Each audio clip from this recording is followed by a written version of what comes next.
Исламский образовательный медиапортал Насаат Медиа представляет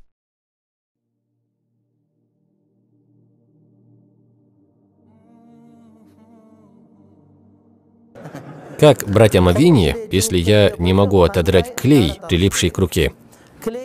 Сначала, уважаемый брат, постарайся отодрать его сколько сможешь. А то, что не сможешь, оставь на волю Аллаха, бери омовение и приступай к намазу. Понятно? Уделяй столько, сколько сможешь, а остальное оставь. Человек несет ответственность за то, что ему под силу. Вопрос. Как мне избавиться от своего нафса и жадности?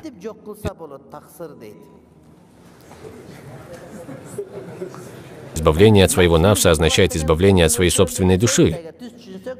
Если говорить об этом буквально. Но тут под словом «нафс» подразумевается некий внутренний шайтан, который толкает человека на плохое. Тебе просто следует тянуться за добрыми делами и избегать плохих. Следуй за благочестивыми людьми и старайся жить так же, как они.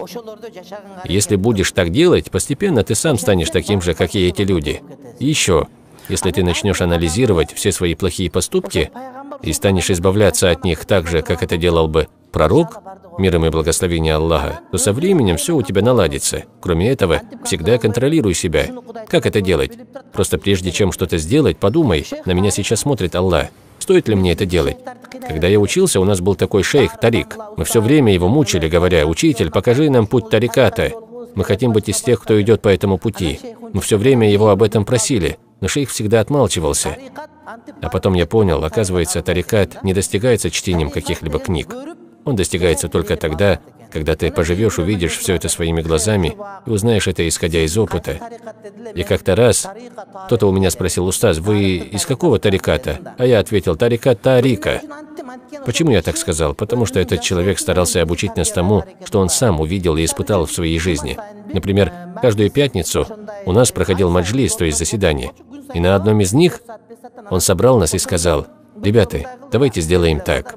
Каждый из нас, прежде чем соберется что-то сделать, хорошенько про себя подумает. Действие, которое я собираюсь совершить, принесет мне пользу или зло в следующей жизни. И только после этого начинать что-то делать. Но первое время, — сказал он, — это будет даваться очень трудно. Иногда будете об этом забывать. Но вы должны следить за каждым своим шагом. Когда будете заходить и выходить из туалета, когда будете открывать или закрывать дверь, когда пойдете на базар, будете выбирать и покупать товар, когда будете за него платить и брать сдачу, когда сядете за руль и будете ехать, когда будете останавливаться на светофоре и так далее. Все это поначалу будет даваться трудно, но пройдет какое-то время, и вы уже начнете наслаждаться этим. Этот процесс как бы является механизмом превращения ваших ежедневных обычных дел в постоянное поклонение Всевышнему. Я начал так делать, и уже через 2-3 дня у меня появилось такое чувство, будто я парю в небе. Попробуй это на практике, и ты увидишь, как ты остановишься перед совершением греховного поступка, вспомнив, что это грех. Однажды кто-то мне сказал: «Сплетни – это, конечно, харам, но мы получаем такое удовольствие от них».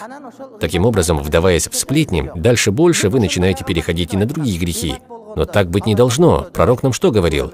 Когда кто-то начинает сплетни, скажи им, что остановились, и скажи им, что это нехорошо. А если они не прекратят, то в этом случае выйди из этой комнаты или же закрой свои уши. Нужно практиковать этот хадис. Иншаллах, когда-нибудь мы проведем уроки касательно этой темы. Для женщин у нас еще будут проходить уроки на такие темы, как развить в себе хорошие качества и как избавиться от плохих. Так что если каждый человек будет отчитываться перед собой за свои поступки, то, я думаю, у него все в жизни наладится. А как избавиться от жадности? Это то же самое, о чем я сейчас говорил. Вопрос. Я стараюсь совершать как можно больше поклонений и избегаю греховных вещей. Но у меня всегда такое чувство, будто я все равно много согрешил. Прошу вас, сделайте за меня дуа всем вашим джамаатам, пишет нам господин Мирза. Такое чувство сопровождает любого нормального человека. И напротив, то чувство, когда человек думает, что он все делает правильно и совершенно, говорит о том, что на самом деле он далек от совершенства. Обычно человек всегда ощущает, что ему чего-то не хватает и стремится сделать больше. Исключением являются те, кто встал на неверный путь тариката, которые говорят про себя: «Я достиг совершенства, я уже на высшей степени, обладаю полным якином», то есть убежденностью, или другими словами, абсолютным знанием, и поэтому мне уже не обязательно совершать поклонение. Те, кто говорит такое, в доказательство своих слов приводят аят Корана: «Поклоняйтесь своему Господу до тех пор, пока к тебе не явится якин». На самом деле, под словом якин здесь подразумевается смерть, ведь только смерть является неоспоримой истиной.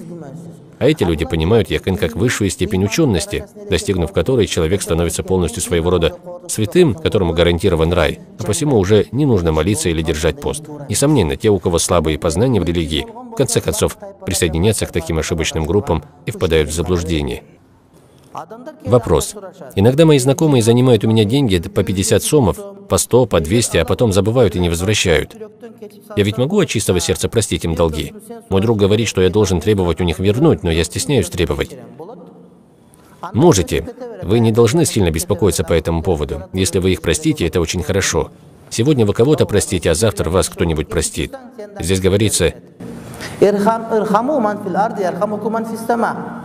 прощайте тех, кто на земле, и вас простит тот, кто на небесах. Так что если ты прощающий, то и тебя простят. Аллах свидетель, такое и со мной происходило не раз. Да и с вами, наверное, происходит.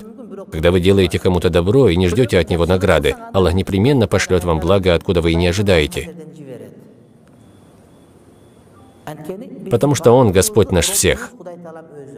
Если вы делаете добро, Он возвращает вам за это многократно. Поэтому, когда ты делаешь кому-то хорошее, не делай одолжения этому человеку и не жди от него награды, так как ты не знаешь, откуда и кем тебе воздастся за это. Но Всевышний может вознаградить тебя с другого источника. Не забывай об этом. Ты просто делай это ради Аллаха, и Аллах тебя вознаградит. Никогда не делай свое добро в виде одолжения. Считается ли грехом делать истимна? Пишут тут. Истимна – это удовлетворение своего сексуального желания с помощью руки. Это еще называется мастурбация. Она входит в список порицаемых вещей, наиболее близких к хараму и не одобряется шариатом. Кто-то скажет: если я этим не буду заниматься, я умру. Но это не так. Всевышний устроил так, что у тебя регулярно происходит выделение, которые облегчают твое состояние. А когда у тебя избыток семени, то оно само высвобождается в то время, когда ты спишь. Тебе только остается утром встать и взять полное омовение. Но мастурбацию делать нежелательно, потому что у тех, кто этим занимается, постепенно ослабевает мужская потенция. Мне однажды позвонил парень из России и сказал: я занимался онанизмом. Это ведь одно и то же, да? Так вот, он часто занимался мастурбацией и теперь говорит, что боится жениться. Так как он научился удовлетворять свою потребность самостоятельно, и теперь, когда дело доходит до женщины, у него нет к ней особого интереса. Вот так он мне пожаловался.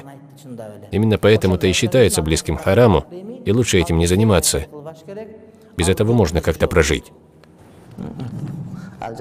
Дозволено ли ходить на тренировки в фитнес-клуб? Дозволено, но есть одно «но». Туда ведь ходят, чтобы улучшить свою фигуру. И в большинстве случаев в таких клубах зал общий для обоих полов. В такой зал ходить нельзя, во-первых, потому что женщины ходят туда в основном в облегающей открытой одежде, в которой они должны показываться только перед мужем. Во-вторых, и многие мужчины, отправляясь в тренажерный зал, могут одеть слишком короткие шорты или открытую майку, которая подчеркивает все его мускулы и может притягивать взгляды женского пола. По этим причинам ходить в общие залы нельзя. Ищите по возможности такие фитнес-клубы, где мужские и женские залы изолированы друг от друга. Ну а в общем, на такие тренировки нет запретов, и это даже поощряется в исламе, так как спорт полезен для здоровья. Даже пророк, мир ему и благословение Аллаха, в свое время делал иногда пробежки. И когда он видел соревнующихся между собой мужчин или тех, кто тренировался с боевым оружием, он смотрел на них с восхищением. Если мы видим, что пророк чему-то радовался, значит, данное действие одобряется и приветствуется шариатом. Так что если кто-то выбрал себе какой-нибудь вид спорта и серьезно этим увлекается, мы можем с уверенностью сказать, что этот человек возрождает сунну нашего пророка, мир ему и благословение Аллаха. Также пророк говорил, что если кто-то проводит свое время, ухаживая и дрессируя своего коня, то его время, потраченное на этого коня, будет считаться проведенным с пользой. Потому что его дрессированный конь впоследствии будет хорошим помощником в боях. Конечно, все это говорится при условии соблюдения обязательных 5 молитв. Вы не должны оставлять свои молитвы. Еще есть такой хадис, где пророк говорил: обучайте ваших детей верховой езде и стрельбе из лука, что само по себе тоже является спортом.